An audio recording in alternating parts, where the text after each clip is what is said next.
मैं चाहता हूं कि हजरत मौलाना मुख्तारुल हसन साहब जो सबसे बुजुर्ग बरतर उम्र दराज भी हैं, हजरत से दरखास्त है कि हजरत वाला कुछ अपने कीमती जुमले सामईन के सामने पेश करें और वो दिल के जज्बात भी रखें कि किन जज्बात के तहत ये सारी मेहनतें हो रही हैं। हजरत मौलाना मुख्तारुल हसन साहब सरपरस्त मुहतरम शेखुल हदीस जामियातुज़ ज़ाहिदात अतरारी खैराबाद।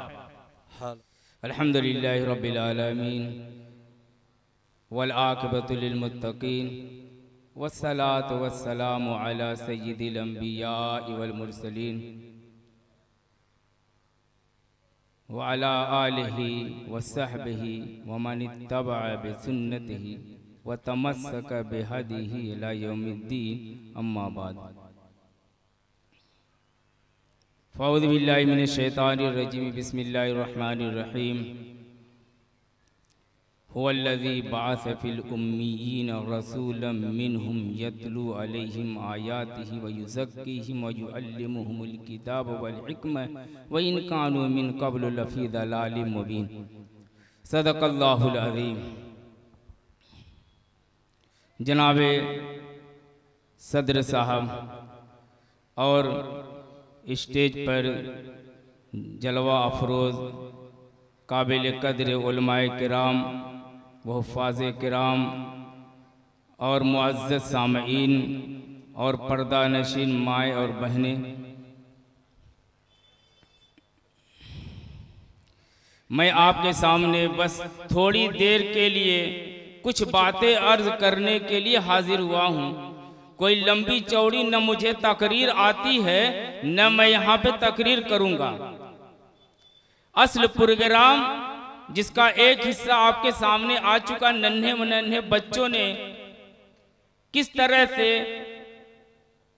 इस स्टेज पर इतनी बड़ी और कसीर तादाद मजमे के सामने अपनी जुर्रत हिम्मत का मुजाहरा किया।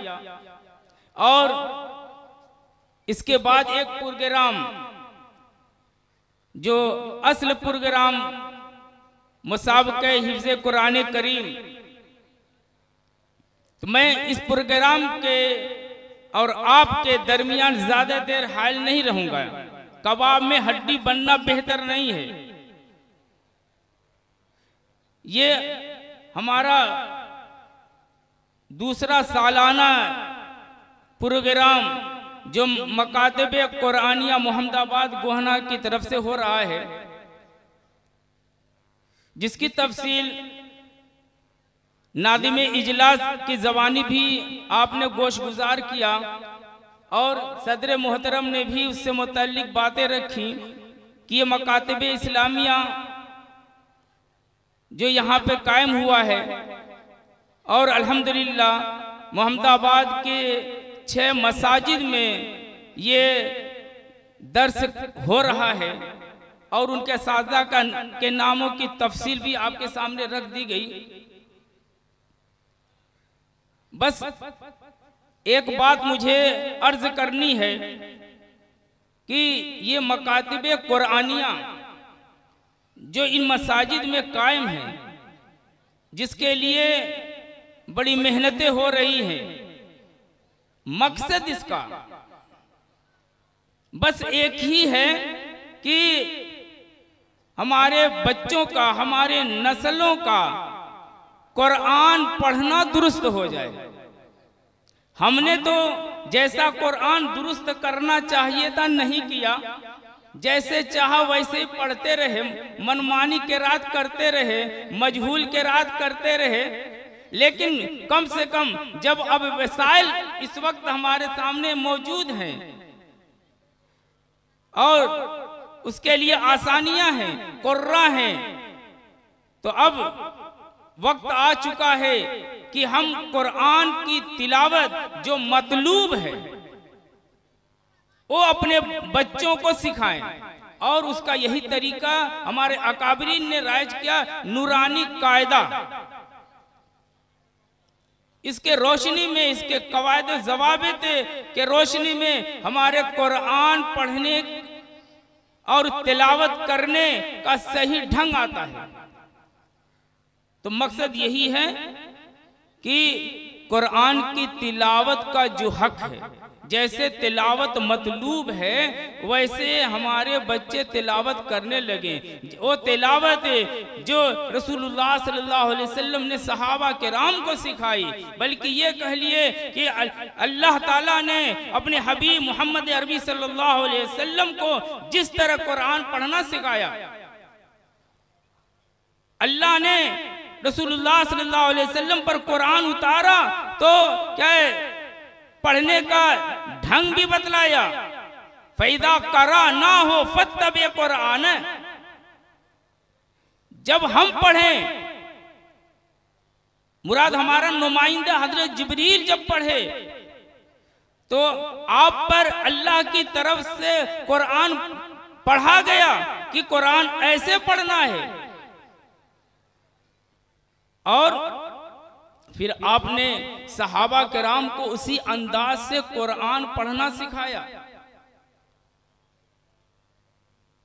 यतलू अलैहिम आयातिही का मतलब यही है कि ये नबी मुकर्रम लोगों पर कुरान को पढ़ते हैं, लोगों को कुरान सुनाते हैं। सहाबा को आपने कुरान सुनाया कि देखो कुरान की तिलावत ऐसे करनी है, जैसे आपने और इबादत के मुतालिक जो है अमली नमूना पेश किया, सल्लु कमा राइतमूनी उसल्ली, कि ऐसे नमाज पढ़ो जैसे मुझे देख रहे हो नमाज पढ़ते हुए।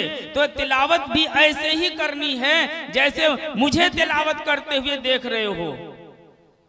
जैसे तमाम इबादत में आपकी पैरवी जरूरी है, उसी तरह ये तिलावत जो एक इबादत है इसमें भी आपकी पैरवी जरूरी है। ये कैसे हो सकता है कि तिलावत हम अपने मनमान तरीके से करें? रसूलुल्लाह सल्लल्लाहु अलैहि वसल्लम की किरात बिल्कुल वाज़े साफ साफ होती थी। हज़रत उम्मे सलमा रज़ी अल्लाह अन्हा वो आपकी किरात बयान फरमाती हैं, मुफस्सरतन हरफन, हरफन का लफ्ज है कि आपकी किरात बिल्कुल वाज़े होती, एक एक हर्फ वाज़े होता। इसी तरह हजरत अनस रज़ी अल्लाह अन्हु से उनके शागिर्दों में से किसी ने पूछा कि कैफ़ कान किरातहु सल्लल्लाहु अलैहि वसल्लम, कि रसूलुल्लाह सल्लल्लाहु अलैहि वसल्लम की किरात कैसे होती थी, आपके किरात का क्या अंदाज था, कैसे किरात करते थे? हजरत अनस रज़ी अल्लाह अन्हु ने फरमाया किरातहु मद्दन मद्दन, आपकी किरात मद के साथ होती थी। उसके बाद जो है मिसाल के तौर पर पेश किया बिस्मिल्लाहिर्रहमानिर्रहीम, और फरमाया कि बिस्मिल्लाह इस पर आप मत फरमाते, और रहमान इस पर मत फरमाते, और रहीम इस पर मत फरमाते। इस तरह बड़े इत्मीनान के साथ साफ साफ आप किरात फरमाते। और कुरान ने भी यही कहा है, वरत्तिलिल कुरान तरतीला, कुरान को आप ठहर ठहर के इत्मीनान के साथ पढ़िए। जल्दी जल्दी कुरान पढ़ने का हुक्म नहीं दिया गया। जल्दी जल्दी जब कुरान पढ़ा जाएगा तो उसके मखारिज की रियायत नहीं होगी, उसके सिफात की वगैरह की जो कवायद है तजवीद के, उसकी कोई रियायत नहीं होगी। इसलिए तिलावत, उसके कवायद ज़वाबित जो बयान किए गए हैं, उसके मखारिज जो हैं, उसकी पूरी रियायत के साथ तिलावत होनी चाहिए, तब तो हमारी तिलावत तिलावत बनेगी। वरना फिर ये मनमानी तरीके से तिलावत करना क्या माना।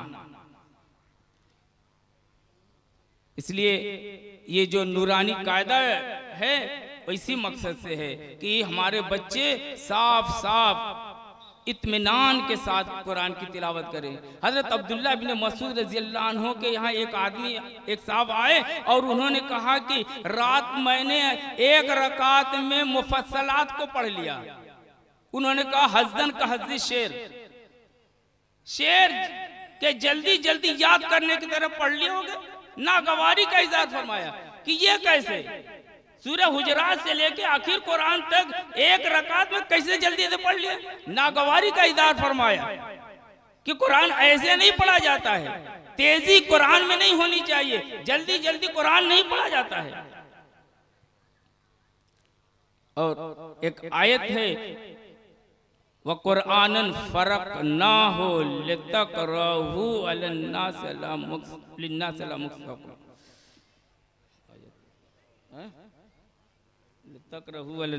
मुक्थ, चलिए आखिरी। और हमने कुरान को आयत आयत के वक्फे के साथ नाजिल किया, आयत बनाया। फसलनाहु की तफसीर आ रही है कि हमने फसल किया, फसल कर कर के कुरान को नाजिल किया है। जो कुरान में आपको जगह जगह आयत मिल रही है, गोल निशान बना हुआ है, तो ये जगह जगह फसल जो आयत में है ये इसीलिए है कि यह ठहरान इसको कहते हैं। तो इस तरह से कुरान ठहर ठहर के पढ़ने की तालीम दी गई है। बहरहाल मुझे ज्यादा लंबी गुफ्तगू नहीं करना है। ये मकातिब कुरानिया जो चंद मसाजिद में चल रहे हैं, जिसका नमूना एक तो ज़ुहर की नमाज के बाद जो है हमारे सामने आया कि 15 बच्चों ने नूरानी कायदा के ज़वाबित उसूल के मुताबिक तकमील नाज़िर कुरान फरमाया। बड़े अच्छे अंदाज से जो है उन्होंने ख़त्म किया। सुनने वाले जो है तारीफ किए बगैर नहीं रह सके। बहुत अच्छा बच्चों ने उस वक्त कुरान पढ़ा। और दूसरा नमूना इस वक्त आपके सामने आया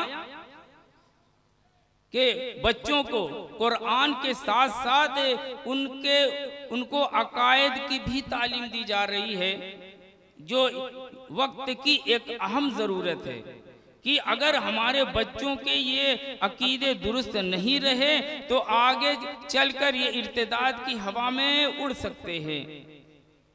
माशाअल्लाह जो सवालात थे उसमें इस किस्म के सवालात थे जो इस वक्त फितना बने हुए हैं।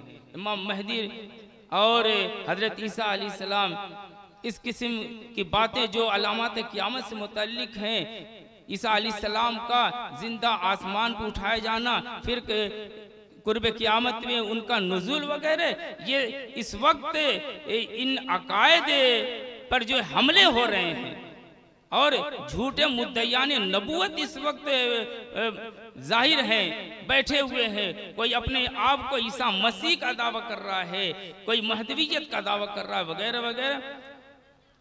आखिर में मैं अपने उन तमाम नौजवानों का शुक्रिया अदा करता हूं जिन्होंने इस प्रोग्राम के लिए बड़ी मेहनतें की हैं, सजाने के लिए, इसको यहाँ तक पहुँचाने के लिए बड़ी मेहनतें की हैं। अल्लाह ताला उनके जज्बात को, उनके इस हिम्मत में और तरक्की अता फरमाए, उनके इस मसाई जमीला को कबूल फरमाए। और जिन हजरात ने इन बच्चों के लिए इनामात का इंतज़ाम फरमाया है जो आपके सामने है, अल्लाह रब्बुल आलमीन उन्हें बेहतरीन अजर अता फरमाए।